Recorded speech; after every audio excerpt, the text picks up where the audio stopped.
السلام عليكم، ازيكم يا شباب؟ عاملين ايه؟ ان شاء الله تكونوا بخير. الموقف اللي هحكيه لكم ده علمني انا شخصيا حاجه، ان انا اصبر وافهم كل حاجه بتحصل قبل ما احكم على حد علشان ما اظلموش. لازم تكون ملم بكل اللي بيحصل في الموضوع او في الموقف اللي انت فيه عشان تعرف تحكم صح. لما كنت بطلب طلبات كتير اونلاين، اخواننا وحبايبنا ربنا يا رب يبارك فيهم ويسعدهم وييسر امورهم بتوع الدليفري، كان بيجي الشخص اللي بيوصل الطلب يتصل بيا يسالني على العنوان، مع ان انا كاتب العنوان وحاطط اللوكيشن. لو انا فكرت بتفكيري بس وانا مش ملم باللي بيحصل كله، هبدا اتضايق. وانت بتتصل بيا ليه يا عم؟ ما انا حاطط العنوان. وتتضايق وتتعصب. وفعلا في ناس وانا منهم التليفون بيضايقهم جدا، وطول الوقت عاملوا وضع الطياره عشان ما اسمعش التليفون. بس انت هنا مش ملم باللي بيحصل. انت هنا تفكيرك بناء على معلوماتك ان الشخص ده بيتصل يعني كسل او بيخنق عليك.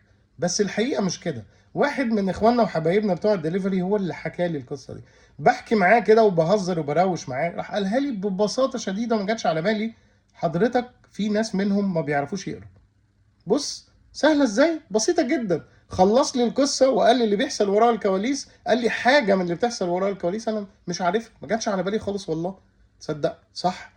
لو العنوان معاه مش هيعرف يقراه فبيتصل بيك. قال لي في منهم يا باشا اللي بيقف كده بالموتوسيكل على جنب وينادي اي حد، بقول لك اخويا العنوان ده لو سمحت اقراه لي.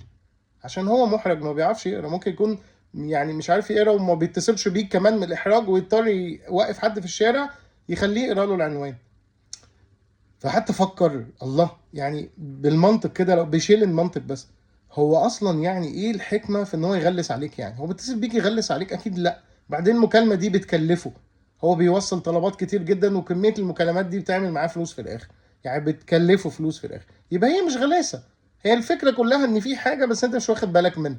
ففعلا بعدها غيرت تفكيري تماما.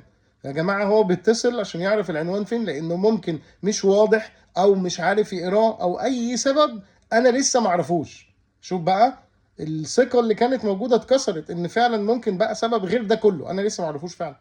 ممكن مثلا مطعم او محل ما ادالوش العنوان، حضرتك كاتبه وكل حاجه تمام بس المكان ما ادالوش العنوان. ففي اسباب كتير جدا، مش شرط يكون هو.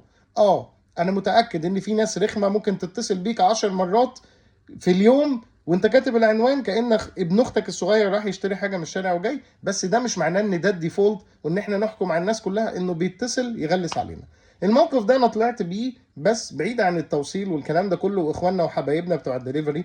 طلعت يعني منه بان في حاجات انت ممكن تظلم ناس لو انت ما فهمتش الموضوع كاملا او ما عرفتش اللي بيحصل وراء الكواليس. وعشان نتفادى ده بنسال، هو انت اتصلت ليه؟ انت ليه كلمتني مع اني حاطط العنوان؟ هيروح قايل لك.